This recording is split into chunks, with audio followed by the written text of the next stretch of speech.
graphing texts, not the good ones, but the bad ones. They're like, oh, string copy is bad. Do a grep for string copy and replace all string copies with strn copy. They'll make you safer. It seems that the general focus in most code audits is to focus on known to be problematic library calls and replace those with safer variants, which completely ignores the fact that there's a lot of memory copying loops just about everywhere. And if you look at the recent bugs that came out in Microsoft products, almost all of them were in some way related to a loop.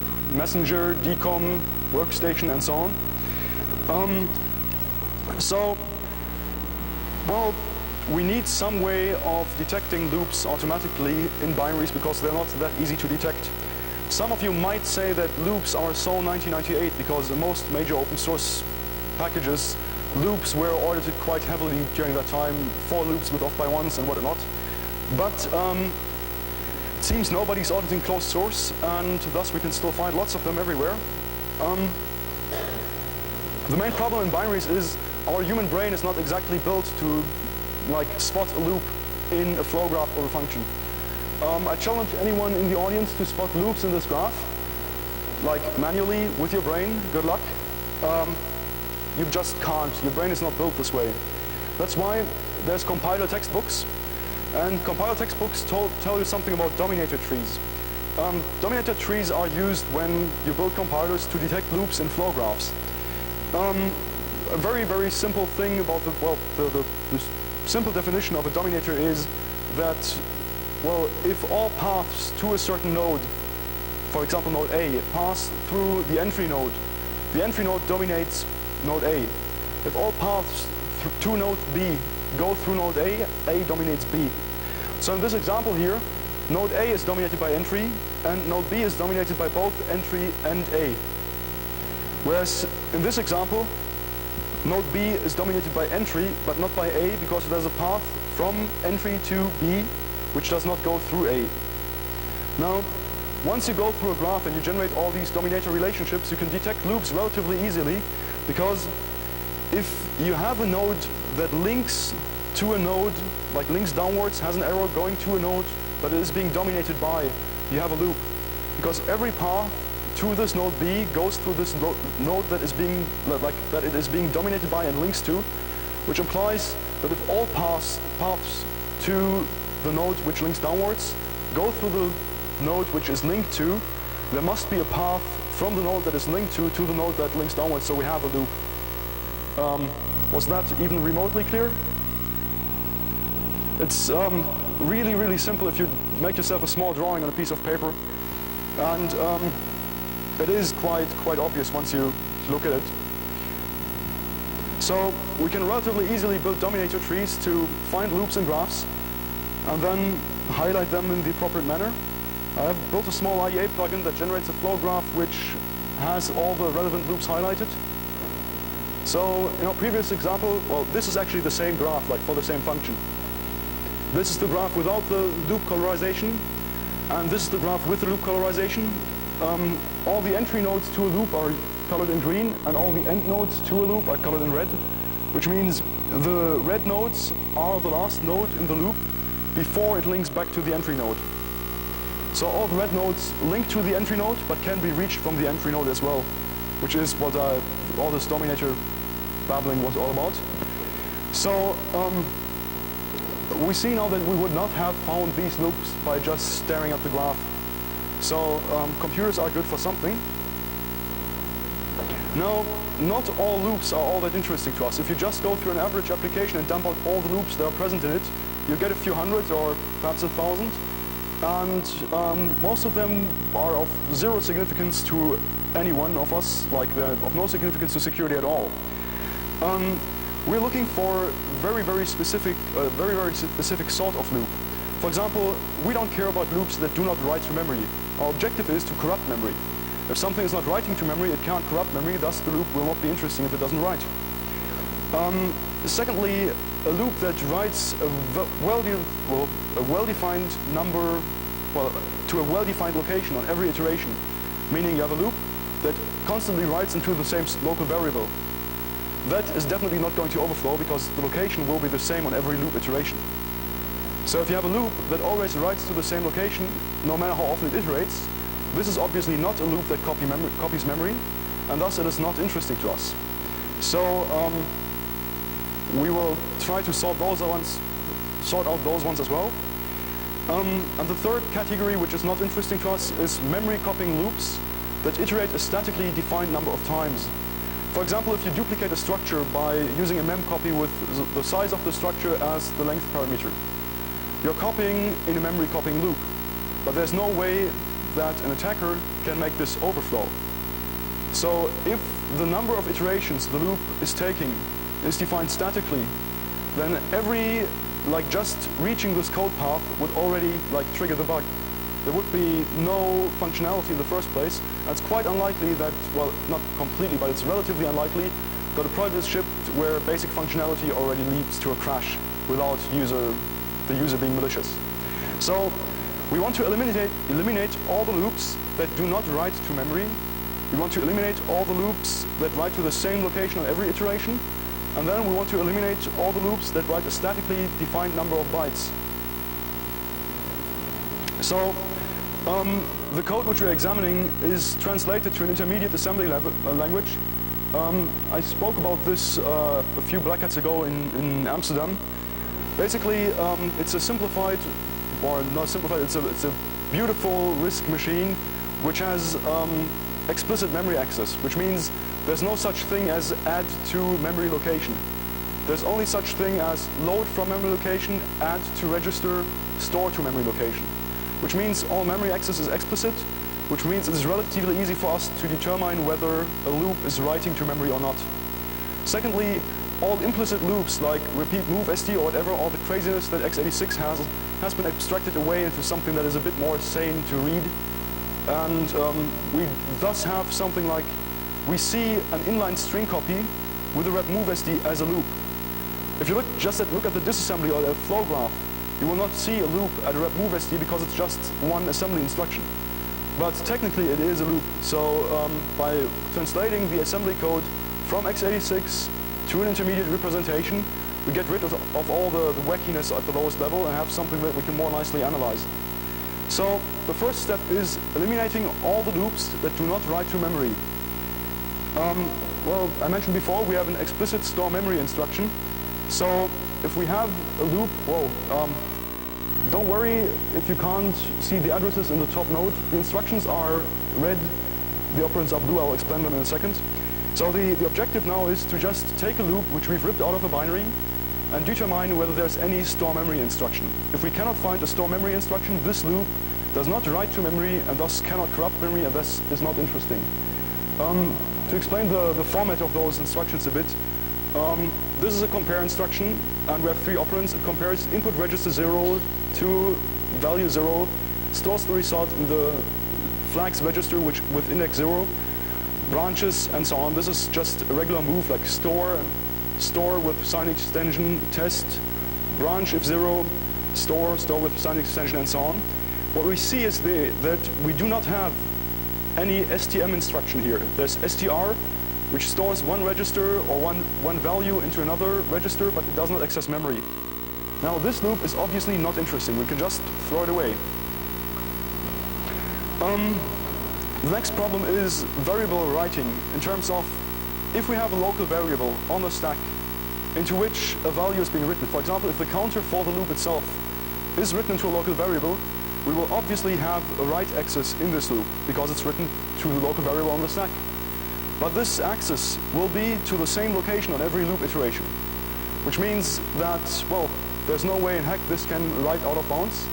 It's always the same location that is within bounds, so we want to throw this away. If we want to determine whether this loop actually writes to the same location on every iteration or not, we have to do a certain amount of data flow analysis, meaning we have to find out how this value here is calculated. We see this writes to a certain address. We need to find out how is this address calculated. And is it always the same on every loop iteration? For example, if I calculate an address as, for example, base pointer plus offset, then I know that if the offset is hard-coded, that's static, and the other factor which goes into my calculation for the memory access is the base pointer. Now, in order for this memory access to go to different locations on every iteration, the base pointer has to be modified somewhere in the loop. So the next step would be, is the base pointer modified anywhere? If the base pointer is never modified in the loop, or if all inputs to the calculation are not modified in the loop, the memory access will always go to the same spot and thus be not interesting. As a small example, we have a very, very simple writing loop which stores the contents of the general register 0 into the into the memory location pointed to by G06, then adds 4 to G06, subtracts 1 from G01 and loops, as long as G01 is not 0. Okay, so we do know there is a memory storing to location pointed to by G06, and if we do a small data flow analysis, we get a graph like this. This graph basically just tells us that, well, here's the memory store, we're storing to G06, and the value which is being stored to, the pointer to the location we're storing to, is in G06 for these 3 instructions as well. So this data flow graph basically tells us where are all the input values for the memory store in this loop. And as we can see, just in G06, there's no big moving around of the values going into the calculation. And we can see that there is one instruction here that modifies G06. So if we see that there's an instruction modifying the input to our memory calculation in the loop, we know that this loop is not writing to the same location on every iteration. So we do not throw this one out, whereas we would have thrown it out if G06 had not been modified. If we look at this loop in comparison, we have one memory access down here, store memory. The contents of the general register 0 are being stored at the address pointed to by T3C, and T3C is calculated here, right above, wait, where's my cursor? Okay, right here, by adding 5DC to the frame pointer. So all the inputs to this calculation of this address here are frame pointer and a hard-coded offset. Now this implies that if the frame pointer is not manipulated in this loop, this will always go to the same location. Okay, we see that the frame pointer is not target of any other instruction. As the underlying assembly language always has the modified register in the third operand, we now know that the frame pointer is not being modified. So this loop would be thrown away as not interesting because we are always writing to the same location. In this case, the local variable at frame pointer plus 5DC. All right? So what we can do now is we can find all loops, throw out those that are, that never write to memory, and then throw out those that write to the same location on every iteration of the loop. The next step is to throw out those that iterate a statically defined number of times. So for this we need to find what the counter of the loop is. Obviously, if we cannot find a counter in the loop because the loop is dependent on user data, that loop will be dangerous by default. So any dangerous loop has a counter, every safe loop has a counter. If you can't find a counter, just mark it as dangerous straight away, do not throw it away. If you can find a counter, like a counting variable, you have to do data flow analysis to see what the initial value was when you entered the loop. If you look at this, we have a small loop down there in green, which will iterate G01 times, as we can see down here. The condition to iterate is as long as the result of the last arithmetic instruction does not indicate that it was 0. So G01 will be subtracted 1 on every iteration of the loop. This implies that this can iterate a maximum number of G01 times. The point is at this point that if the loop is too complex for simple heuristics to understand, it has to be, it is marked as dangerous by default. We're just trying to eliminate those ones which we can eliminate. Because it's very, if you show this to a computer science professor or whatever, he'll say, in the general case, you can't find a counter. Well, yes, but we can throw away those cases where we can find a counter and just look at those where we can't. And odds are that those where we can find a counter are not that dangerous after all. So we find the counter, and we do an inverse data flow analysis to find out where the counter is coming from. And the counter, in this case, G01, whoa, G01 is coming from this node. We see G01 is here, never gets modified in the loop itself, except for the decreasing at the end. It gets assigned the value of the temporary register T2 up here, and T2 is loaded with 10 hex up here. So we see this loop iterates 10 times, which means a statically defined number of times, which means we're just going to throw it out, assuming that something that iterates a static number of times for, well, all possible inputs is not going to overflow a buffer, which might be an unreasonable assumption, but if this product has undergone testing and this code path has been traveled before, then there should not be such a thing as a memory copying loop that corrupts memory and iterates a defined number of iterations.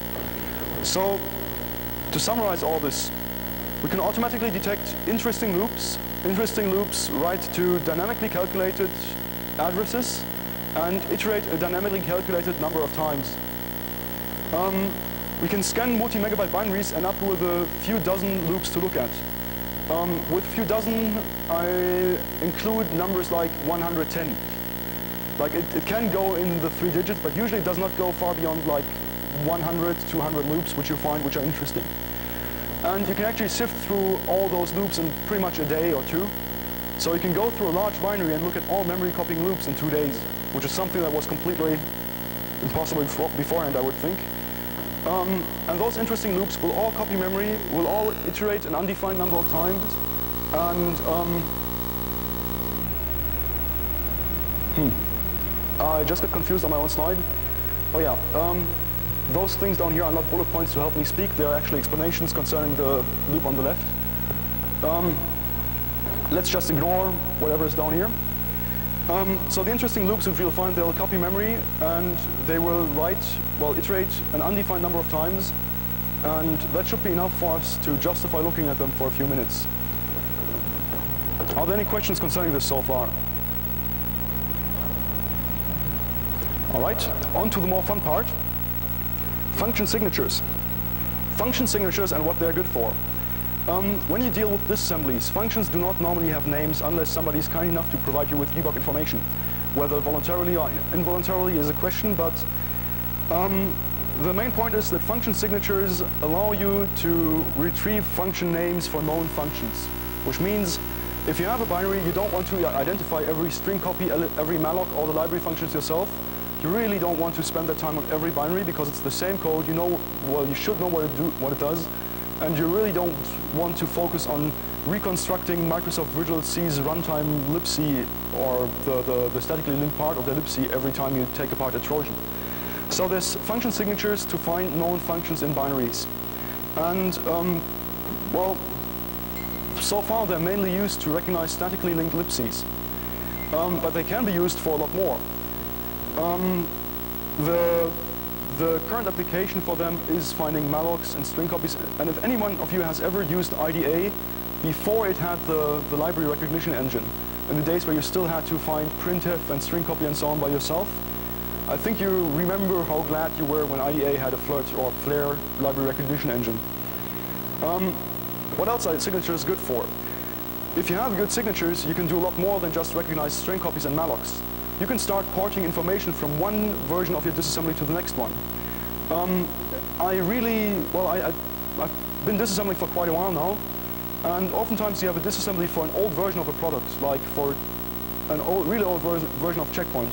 And you spent a few weeks in there and you commented many functions, you created a lot of function names and so on. And then you get a new version, and in theory you'd have to redo all this work. You had to recreate all the names and so on. So what you can do with function signatures is port the information from an old disassembly to a new version. The other option, or the other thing which you can do with good function signatures, is you can scan binaries for known to be vulnerable versions of libraries, like zlib. So I could, when the next zlib bug comes out, I take my large, cheap hard drive and scan all sorts of commercial applications for a broken version of zlib, or OpenSSL, which is like everywhere. Well, the next implication would be finding GPL code in commercial applications which are closed source. That would be another fun application. Another really useful thing is if we can port the function names which we created ourselves, we might as well, or we might be able to port the debug info which your vendor has provided for one version to the next one. Many vendors tend to leave debug information in their product at one point in the product's life cycle accidentally. Checkpoint has old versions floating around with full debug info. NAI once released Sniffer Pro with full debug info. Microsoft gives you the full debug info on all service packs, but not for hotfixes. So it's quite reasonable that to assume that for most closed source applications, there is some version out there which accidentally had debug info in there. And if we can port this information to the new version, we can save ourselves a lot of time reading the disassembly to create all those names. The most interesting thing which you can do with these function signatures is reverse engineering binary patches for executables. Dr. Greer said something this morning that the time from the publication of a security patch to the exploit is shrinking. And well, with a good binary diff tool, that is very much true, because about 3 to 4 hours after you have the binary, you know what the bug is. And about a day later, you'll be able to exploit it, which puts you in the nice position that if you want to really hack a network, and you know they're fairly good about patching, like about 24 hours after the patch is out, they will be patched. 24 hours is plenty, you got 12 hours to play around. So, right. Now, what is the usual approach to function signatures? Most approaches so far deal mostly with pattern matching with wildcards, where they generate some binary pattern and try to, well, remove all the compiler weirdness by introducing wildcards. IDA's library recognition system works by doing this, having well, a signature, and then they take into account some aspects of the stack frame as well, of the size of the stack frame and so on. The problem with this is that if IDA itself is confused and the stack frame is broken, in terms of IDA has not reconstructed the full stack frame, then obviously the signature will be broken and you can't port names. Michael Zalewski has written some sort of signature system for Fenris, which I think is pattern-based as well. I don't know, though I've never looked at it. So there is a few approaches, but they are in the sense for that if the compiler does things really strangely, if there is massive changes, they can't really cope. The main problem these days is that a small change in the source file can lead to significant changes in the executable. First of all, if I change something somewhere in the binary and the compiler decides to allocate registers differently, I'll have a change propagate through the entire function, and well, the instructions just won't be the same, and thus the binary signature will not be the same. The next thing which compilers seem to really enjoy is switching branch directions and conditions, meaning in one version of the binary you'll have a test EAX jump not 0 and then somewhere. In the next version you'll have a test EAX jump 0, which further confuses things. And if you look at the way Microsoft optimizes their release binaries for service packs and for full product releases, they have a really aggressive link time optimizer, which combines a whole bunch of dynamic data to move code around. And as soon as the block sizes change, like the code block sizes, the control block sizes of functions, your entire binary might get rearranged and nothing is even roughly in the same space anymore. So that can get quite annoying. Well, I'll lose a few words on Microsoft's link time optimization, because well, this confuses the heck out of IDA, the most useful commercial disassembler. The main thing is that Microsoft basically disassembles their own executable and generates control block information.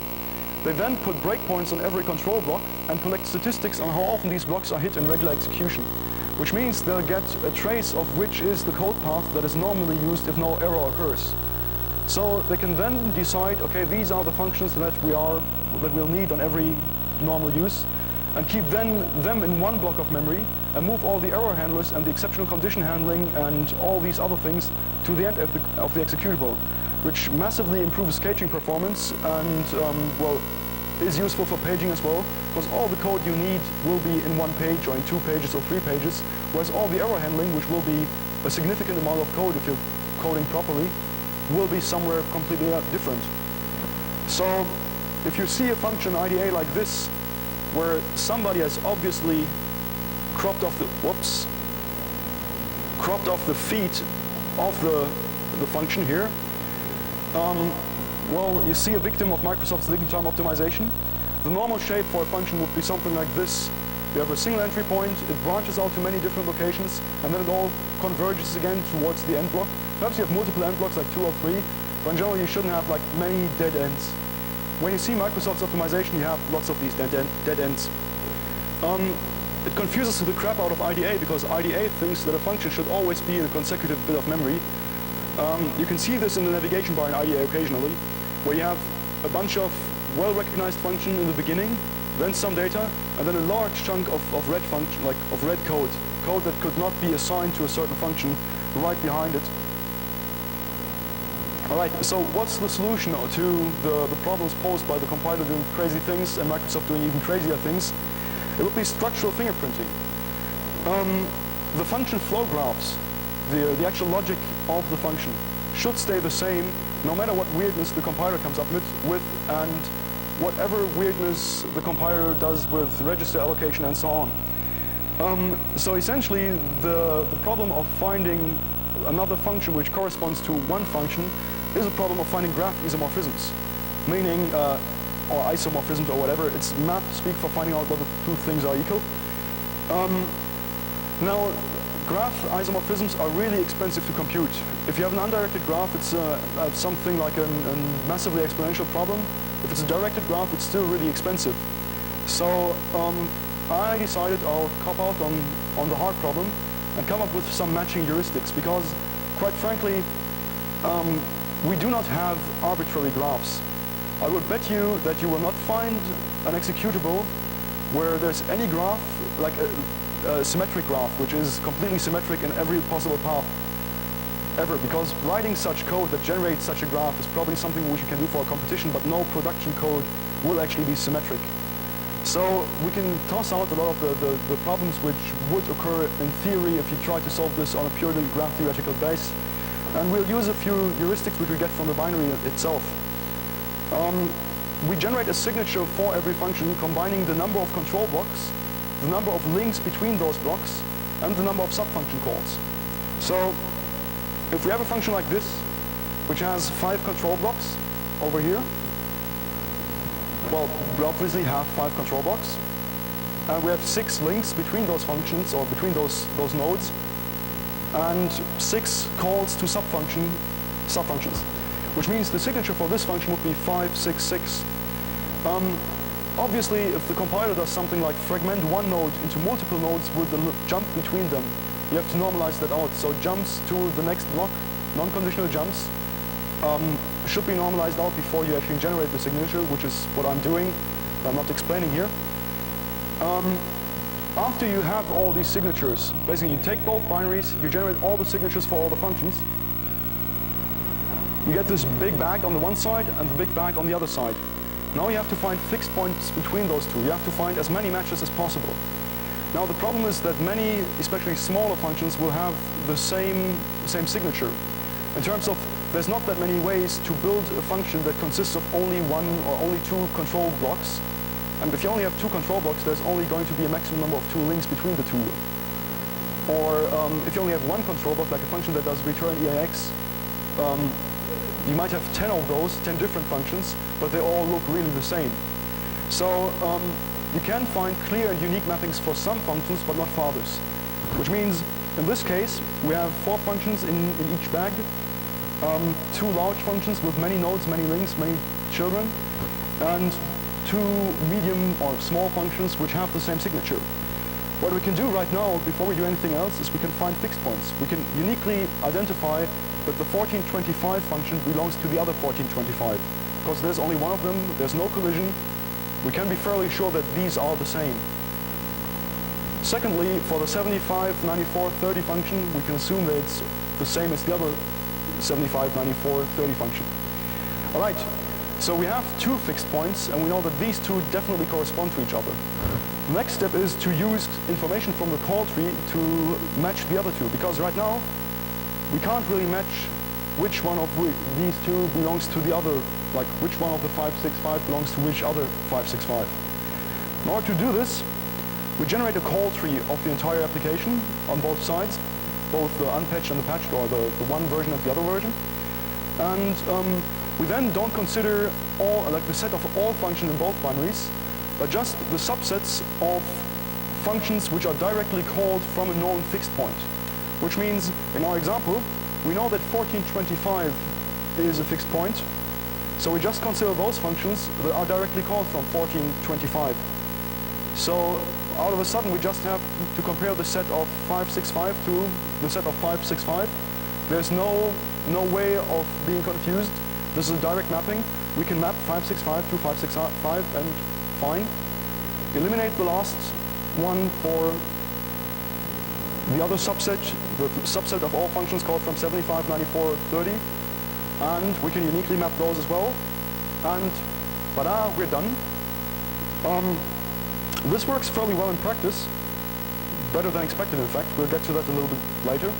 Now, what are the advantages of this method of mapping functions? First off, this is tolerant to basic block reordering, meaning no matter what weird convolutionist thing Microsoft does with their binaries, these signatures will stay the same and everything will work fine.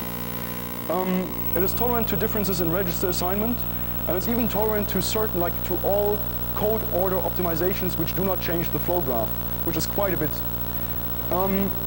We will find all structural changes, meaning if somebody adds an if to a function, like if string length is too large, please bail out, we will see this. What we will not see is somebody reordering functions or changing a constant. So if Microsoft decides to just change the buffer size of this buffer to 5,000 instead of 2,000, we will not be able to see this. The other disadvantage is if we can't find first off, we can't find constant values, like changes in constant values. We can't find changes in buffer sizes. For very small functions, we can't really get useful signatures, meaning a function that just returns EAX or returns 0 or whatever will not be very well matched. We'll have a whole stack of them at the end, which can't be matched to each other.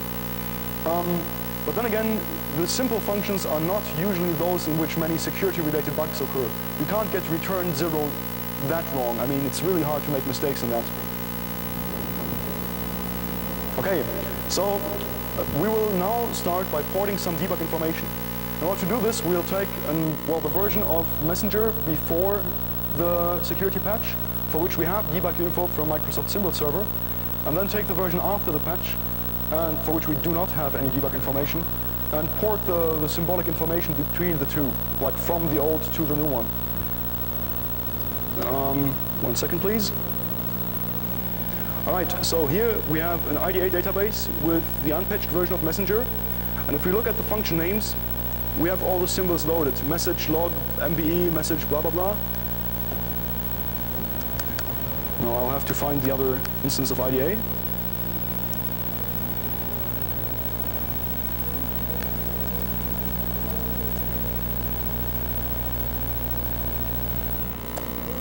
Okay, we disassemble the new version. All right, so while this disassembly is running, we go to the first version and run the IDA plugin. Tell it to generate and save a signature file, meaning this will now go through the entire application, create flow graphs for every binary, like for every function, generate a signature from this, and it'll take a few seconds. Okay. We then go to the other disassembly, which is now finished. Run the plugin and apply the signature file.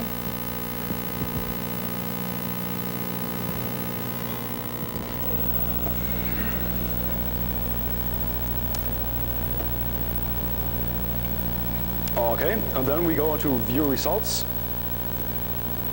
And we can see that we successfully matched, wait a second. We get a window which tells us that we successfully matched all these functions to each other, meaning we now know that sub 767 blah blah blah is the same as message remove session from list.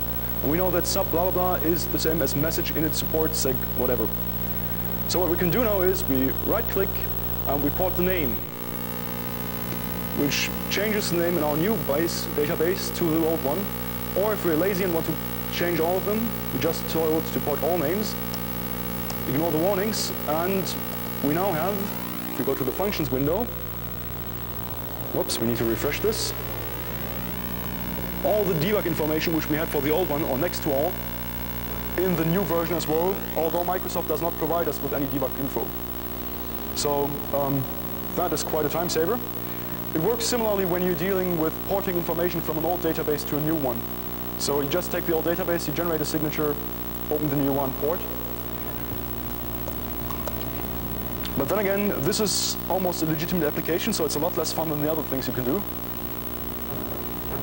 Patches. Now, I really like reading diffs. Seriously, it's lots of fun. The thing about open source patches is that they're visible to everyone, meaning that as soon as you publish the patch, the bug class associated with this patch, like integer reps, has to be assumed to be public knowledge afterwards. Many people regularly read CVS updates like other people read the newspaper. A friend of mine ran a mailing list where every morning it would like pull all the changes that the OpenBSD CVS had undergone through like over the night and generated nice output and send it to you in the morning. You just hit print and then you have diffs with your morning coffee, which is, other people do crosswords. Diffs are kind of similar. You look at the code, you see what was the mistake. Somebody else has gone through the hard work like finding the mistake in the first place. You just need to understand, and that is not all that hard usually. Since so many people read CVS updates like other people read the newspaper, security critical changes cannot easily be snuck in.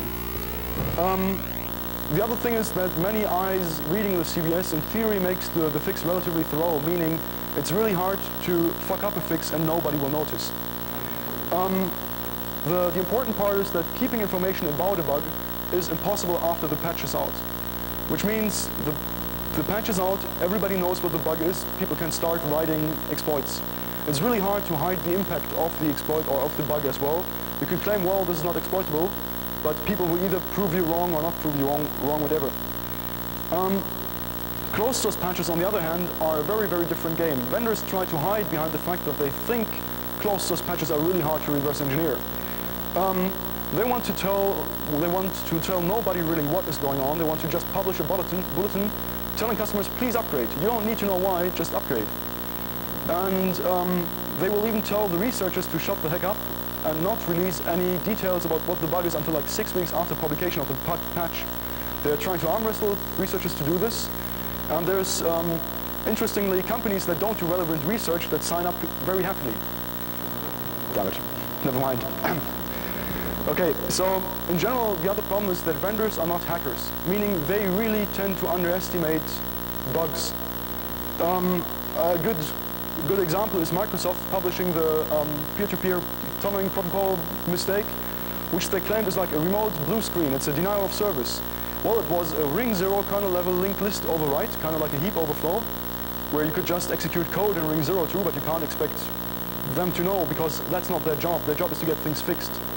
So vendors try, or will naturally, because their job is to get things fixed, underestimate the impact of the bug. They're like, nobody's going to try to manipulate kernel level data structures and get this thing stable and so on. So, well, it will be pushed out as a denial of service when in fact it is a remote code execution bug. And many people actually believe what's in those bulletins because they think, oh, it's a denial of service. We don't need to patch today. It's like not that bad if the VPN falls over occasionally. The other thing is that they go through really funny contortions to hide the true impact of bugs. In terms of, now this is an interesting example. From the release notes of a major commercial web server, you can see that there was some input where some line where they said, well, certain malformed input can lead to disclosure of hexadecimal values from memory, which was in fact a remote format string bug. So, yeah, there is a certain problem with transparency when it comes to patches. The next thing is that vendors try to piggyback security updates onto other security updates. The workstation patch which Microsoft gave out was actually fixing numerous bugs. They only told you about one, but there's numerous bugs in there, like numerous bugs being fixed. And that is something that is, well, one could argue it improves the overall state of security, but it's like not very honest. So binary diffs do have an application, and we can use the same methodology which we used beforehand to like associate functions with each other to diff through a binary to find out what the heck they changed. We generate all the signatures, we generate all the fixed points, and all of those functions which we could not match at all must have changed. So what we're going to do now is we're going to look at the ISA H323 patch and well, see what the binary diff turns up. So H3 H323 filled DLL and H323 ASN1 DLL were updated in the patch. There's very little public information on what the bug exactly was. And if you look at the differences between the two H323 filter DLL files, you'll see that they're almost all synchronization related. It seems they had some sort of heap-like data structure which was not synchronized, and they decided that might be a bad idea in a multi-thread environment, so they fixed it. But that is not what we're looking at. We're looking at something that, according to the advisory, can have us execute code. So we're looking at H323 ASN1 DLL, and after we run the binary diff, which I'm not going to do right now because it takes about 3 to 4 minutes. Oh wait, I'm really quick when it comes to my time, it seems. So we might as well run it. 1 second, please.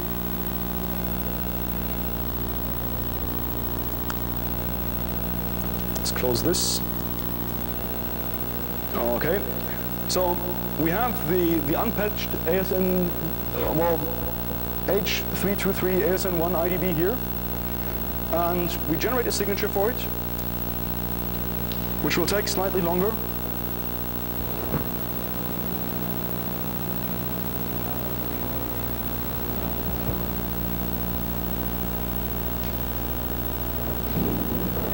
Yes? Good question.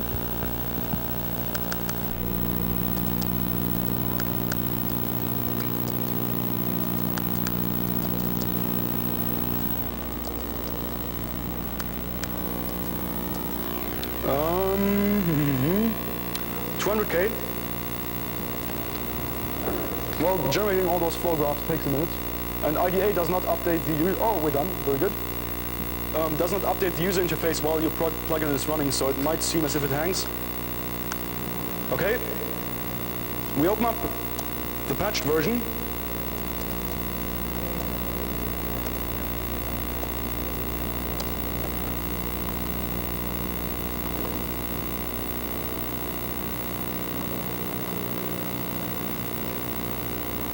And we apply the signature. This will now take twice as long as generating the signature, because you have to generate a signature for the file you're in, and then load the other one, and then iterate through all this cycling. The code is horribly unoptimized too, but I mean, in comparison to the time it would take you to sift through this manually, I don't think that'll be too much. Plus, even programmers want coffee breaks.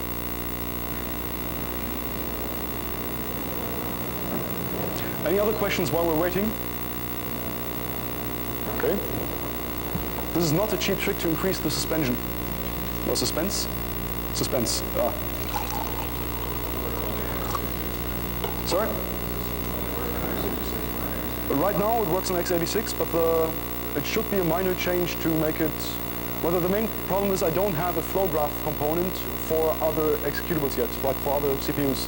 As soon as I will build a flow graph component, which should take a day, I should have, well, something for another CPU as well.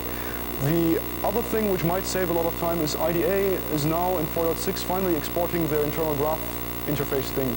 So you can access those flow graphs directly.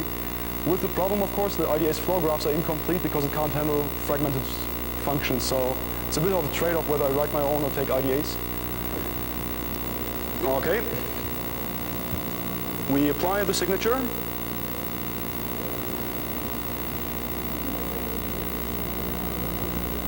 And wait another 3 minutes.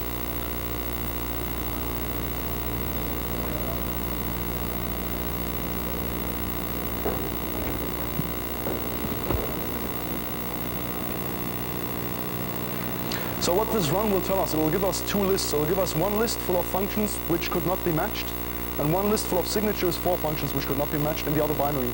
We will then have to manually associate the two, which will not be too hard because while the signatures will be not identical, they will look very similar. Meaning if you had a function which had like 20 nodes beforehand and 8 subfunction calls, and now have like 25 nodes and 9 subfunction calls or something like this. That's, you'll see this in a minute.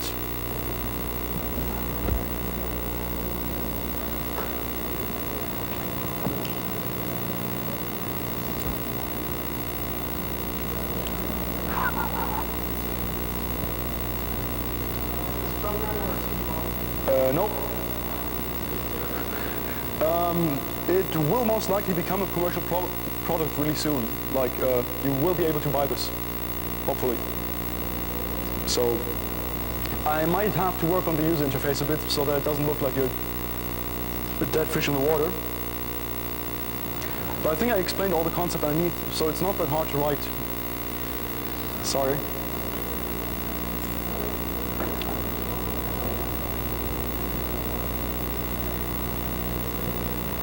We're done. Very good. View results. All right. We have 600 functions matched, and we see that we have 8 unmatched functions and 10 signatures which have not been matched, which means that we have 8 functions in the new version which have changed from the old one, and most likely 2 functions from the old version have been removed. It's quite common in Microsoft binaries these days that some functions are removed. For example, whenever you look at anything that had an RPC bug, the first thing Microsoft does is remove the functions that bind it to a UDP interface or a UDP traffic thing, so that you can't just exploit Messenger over the internet or whatever. All right, and we see that these signatures are kind of similar. You see this function here could not be matched, and there's a signature down here which looks kind of the same. 22 nodes, 40 links, 21 children. 26 nodes, 46 links, 21 children. This is kind of, well, this is at least similar enough to assume that these two belong to each other in terms of this is the unchanged version and this is the changed version. We generate flow graphs for both of them. View flow graph in the one file, and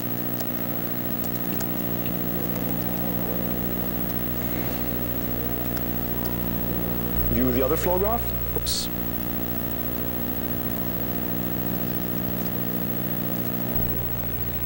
Okay. This is not quite as nice as we wanted it. 1 second, please.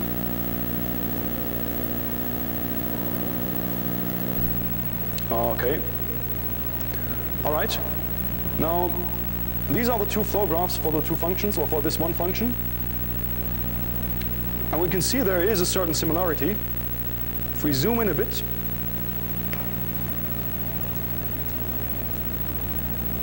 we see that they are in fact calling the same sub-functions up here. This ASN1 PER, is it visible at all from the audience? DEC complex choice thing. Okay. So we now have to flip back and forth between these 2 versions of the function to see where the actual change happened. So we look over here. You can see that this block here obviously belongs to this block here. This skip fragmented belongs to this block here, didn't change. Decrease EAX here. These 2 belong to each other.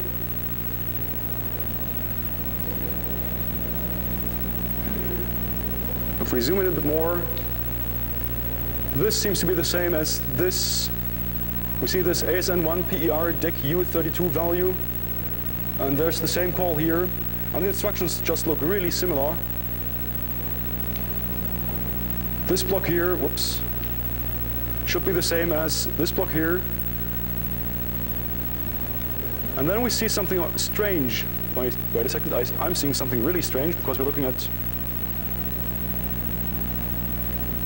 2 times the same graph, which might explain what things look alike. All right. Okay, back to the drawing board. We have the unmatched function in the patched binary here, which we open up, which is this graph. And then we have the equivalent in the other database, which is at 40F4BB. And we look at the graph. Okay, so we got these 2. If we zoom in a bit,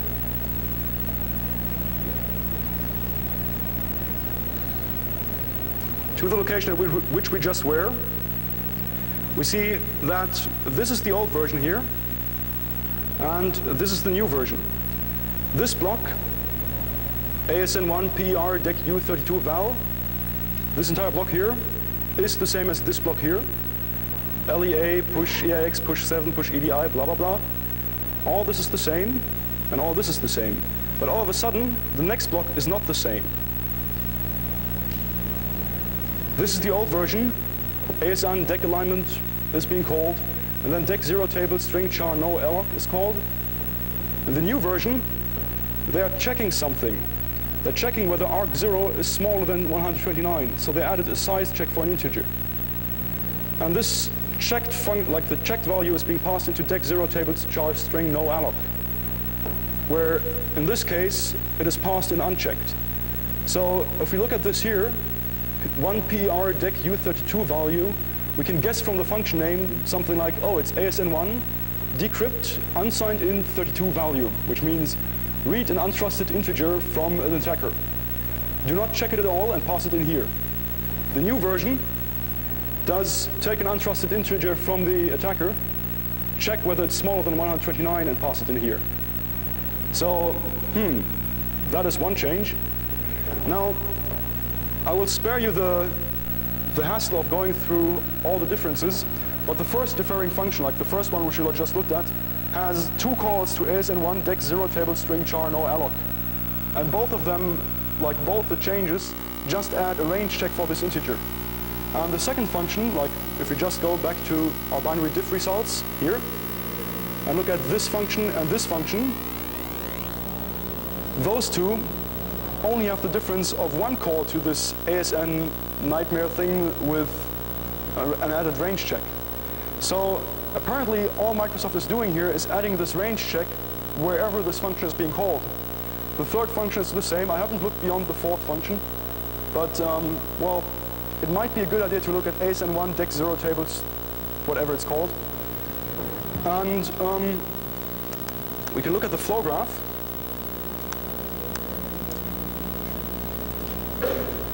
And it's not really a large function. It takes, well, we will not need to read all this, because I sat down with ethics this morning and we created nice C code to read.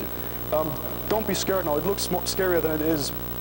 What we have here is, there's 4 arguments coming in there, a structure pointer to an unknown structure, the user input, like the untrusted user input which was not verified, some value from the application, and, well, some arbitrary input. And then we have something here, a call to a subfunction, whoops, a call to a subfunction where argc is multiplied by user input. Now this is not a good thing in terms of, well, if we are the user input, we can make this result of the multiplication be anything we like. And this is actually an integer wrap in terms of this sub 7, 6, whatever that has to evaluate the true up there in order for the function to do anything, just does a size check whether the result of this multiplication is, well, smaller than whatever is stored in arg0 and some, well, in some structure memory in arg0. So what we can do now by supplying this malicious input is we can make this here return true. And then things continue. If the third argument, or the fourth argument was 8, this function here will be called, and this function here will be called, and then arg8, which points to some char buffer to which data is being copied, is terminated. So we can kind of guess from what is going on here that this will in some way retrieve a string, and this will terminate this. And we control user int completely. There has been no check at all. So this is, well, completely attacker supplied indexing into memory, and we're writing null bytes. Most likely after we've written that many bytes from an untrusted source, like as a string. Same down here. If we look down here, if the argc is not equal to 8, then we will repeatedly call this function which retrieves 1 byte. That 1 byte will be stored in arg8. Arg8 will be incremented by 1. And, well, some other subfunction will be called. But this is just read up until user int many bytes from the packet. So by not checking the input, the attacker can, well, just dictate how many bytes the application will read. And no matter what size the target buffer is, the attacker can always, well, read more bytes. So this is the problem. Now this is what all these different locations were patching. Now, what are we learning from this? First off, the second and the third argument to ASN deck 0 table string char no alloc have to, as a product, have to be smaller than 4 billion. Because if they're larger than 4 billion, then we have an integer rep, and we can, well, erroneously make this thing read as much memory as we want to.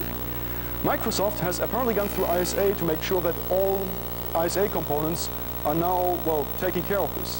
What I can assure you is we didn't see any other updates to our Windows recently, just those like the H323 thing for ISA. And I would really recommend that we do a global search of where else is this this API call being used. Because instead of adding a check to the API call, which is hard because that might break many things because you really don't want to change like an API that is used everywhere. There's many checks being introduced in ISA. Now whenever we have an application which uses this API call, we can now go in there and check, are they actually like taking their medicine properly? And Microsoft just told us of a new bug class. So nice of them, good for us. And as a conclusion, reading binary diffs is almost as much fun as reading source differences. And the notion that it takes a long time to reverse engineer a binary patch is not correct. All right, any questions? Yes? You had any thoughts about once you have two graphs of the same function, or two graphs that you suppose are of the same function, yep. Finding the difference in the graph? Okay. Matching and saying, okay. The question was whether we can't find a way to make this annoying look into those two graphs at once and try to match things manually, be done in an automated manner. Meaning if we have two functions which differ, but we suspect they are the same, to automatically match those parts of the function that are the same and only highlight those where the changes actually occur. I have thought of this insofar as that I really want to build something like this, but I have no clue how to start yet.